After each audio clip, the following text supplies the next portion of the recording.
안녕하십니까, JTV의 J입니다. 오늘은 오늘 그 내용을 공유하기 이전에 제가 전에도 말씀드렸듯이 지금 대한민국에 있는 중고 매매단지의 딜러분들 대부분은 정상적인 상품용 차량을 매매하고 있다, 이렇게 제가 먼저 말씀을 드리고, 이제 일부 허위 매물이나 그렇지 않은 비정상적으로 판매하는 그런 분들에 대해서 제가 말씀을 드리는 거라는 것을 다시 한번 말씀드리겠습니다. 저희가 이제 포털 사이트나 이제 개인 홈페이지 또는 이제 여러 매체에서 이제 광고를 이제 볼 수가 있는데, 거기에 보면 이제 이런 내용들이 간혹 있어요. 중고차를 이제 원가로 제공을 한다. 이제 그게 이제 어떤 의미냐면, 차량이 수천 대에서 이제 수만 대가 있는 홈페이지를 이렇게 오픈을 해줍니다. 그리고 이제 우리가 식당 가면 식당에 이제 그 메뉴판에 가격이 있듯이 그 차량에 이제 가격들이 다 매겨져 있어요.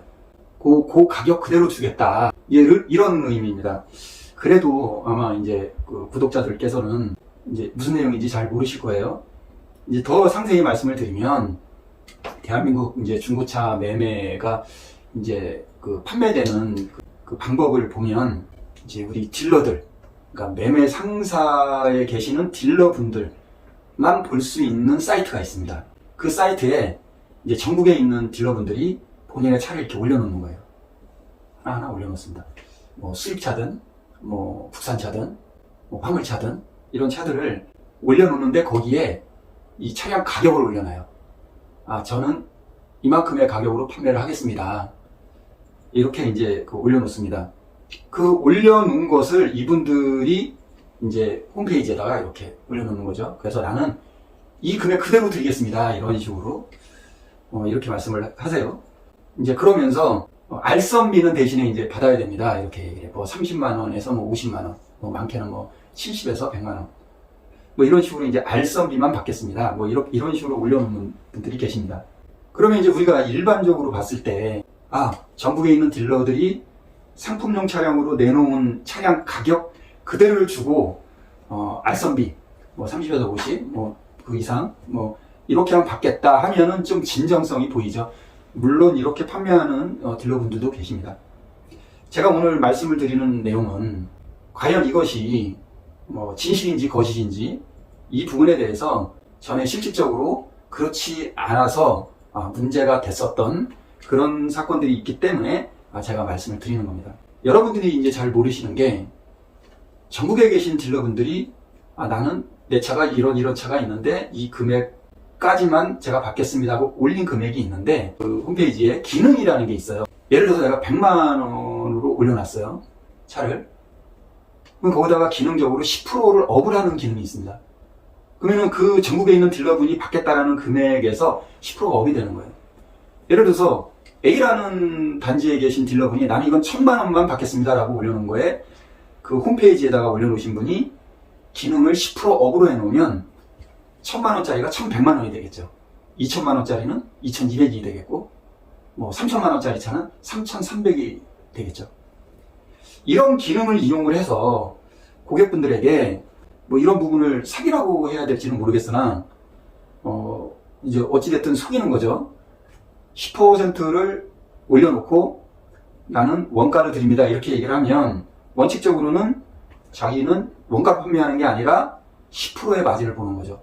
10%의 마진을 보고 플러스 심지어 알선 비용까지 가져가는 그런 일들이 이제 벌어질 수 있다는 겁니다. 제가 다시 한번 말씀을 드리지만, 전에 제가 이런 내용들을 봤었기 때문에 말씀을 드리는 거다, 이렇게 다시 한번 말씀을 드리고, 대부분의 딜러분들은 정상적으로 판매하고 있다, 이것도 다시 한번 말씀을 드립니다. 이것이 진실인지 아닌지 우리가 소비자 입장에서 확인할 수 있는 방법이 있을까? 제가 이제 그 부분을 이제 좀 고민을 해봤어요. 알 수가 없을 것 같아요. 그것은 그렇지 않겠습니까? 뭐 고객이, 소비자가, 구독자 여러분이 나와 있는 금액, 이 금액이 올려놓은 금액 그대로인 것으로 이제 우리가 알지, 여기에 이제 우리가 10%나 20%나 이렇게 올려놨다고 우리가 사실은 알 수 있는 방법은 없습니다. 그래서 저는 이런 말씀을 한번 드려보고 싶어요. 그렇다면 이런 부분을 우리 고객이 어떻게 타파해 나갈 것인가? 한 군데만 가서 우리가 견적을 받을 것이 아니라 최소한 3군데, 아니면 시간이 없으신 분들은 그냥 최소 2군데 정도만 우리가 방문을 하더라도 그 부분을 우리가 알 수 있을 거라고 저는 생각이 들어요. 왜냐하면 제가 처음에도 말씀을 드렸듯이 뭐 전국에 계신 딜러분들이 모두 이런 것이 아니고 일부가 이제 그렇게 하는 거기 때문에 뭐 2군데나 3군데 정도 방문하셔서 그 차량가에 대해서, 물론 본인이 요 A단지에서 1,000만 원으로 이제 가격을 들으셨다면 다른 단지에 가서 요 차량 남바만 이쪽 단지에 계신 딜러분께 말씀을 드리면 이 차에 대한 정보를 알 수가 있어요. 내가 저 차가 정말 마음에 든다. 그러면 이제 차량 번호만 본인이 이제 좀 아셔가지고 다른 단지에 가시든 뭐 다른 딜러분한테 가시든 가셔서 그 차에 대해서 이렇게 말씀을 하시면 이제 가격이 나옵니다. 근데 그 가격이 이 가격이랑 똑같다. 그렇다면은 이제 이 가격은 정상적인 가격이다. 이렇게 보시면 될 겁니다. 그리고 또 하나 제가 말씀드리고 싶은 것은, 과연 딜러분이 저는 원가로 드리겠습니다, 이 부분에 대해서 제가 한번 조금 의문을 가진다면, 이제 아시는 분들은 아시겠지만 저희가 중고차를 이제 판매를 하고 고객께서 그 중고차를 사시게 되면 거기에 대한 이제 세금이 붙어요.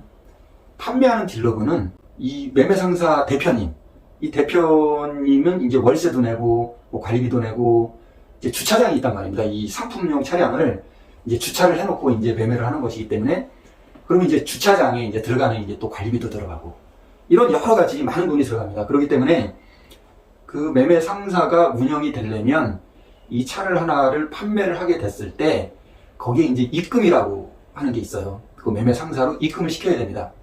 뭐 다시 한번 말씀을 드리지만 중고차 매매 단지에 있는 매매 상사가 운영을 하려면 그 각 사무실에 있는 딜러분들이 판매를 했을 때 거기에 대한 입금, 그 입금을 해야만이 그 중고차 매매 상사가 유지를 할 수 있기 때문에 그 입금을 해야 되는 돈이 있습니다. 그리고 내가 만약에 차를 고객한테 사다가 내가 상품용으로 만들어서 이 상품용 차량을 주차장에다가 이렇게 그 주차를 해 놓으면 이제 전국에 있는 딜러분들께서 그 차량을 이제 판매를 해주시는 건데, 그 주차장에 또 들어가는 그 입금이 또 있습니다.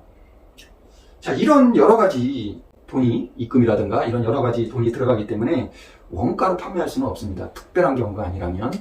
그렇기 때문에 제가 결론적으로 말씀을 드리면 원가로 판매를 하겠다라는 것은 우선은 뭐 물론 그렇게 판매하시는 딜러분들도 있을 수 있습니다.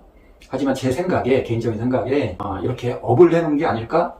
이런 이제 의구심이 들어가고, 그런 이제 의구심을 이제 없애려면 제가 아까도 말씀드렸듯이 한 군데보다는 최소 2-3군데 정도 이렇게 그 매매 상사에 방문을 하셔서 그 차량에 대한 정보, 가격, 이것을 확인을 하시는 게 고객분들께서 고객님의 재산을 지키는 한 가지 방법이다. 저는 이렇게 말씀을 드리고 싶습니다. 항시 이제 말씀을 드리지만 만약에 할부 금융을 이용을 해서 중고차를 구입을 할 때에는 제가 뭐라고 했죠? 저는 저금리로 해주세요. 그 딜러분이나 또는 그 할부금융사 직원분이나 할부금융사 직원분들 중에는 본사에서, 그러니까 지점이죠. 지점에서 직 영업하는 그런 그 직원이 계시고, 그 지점에 제휴된 제휴사의 직원들이 이제 할부를 이제 진행을 해주시는 경우가 있습니다.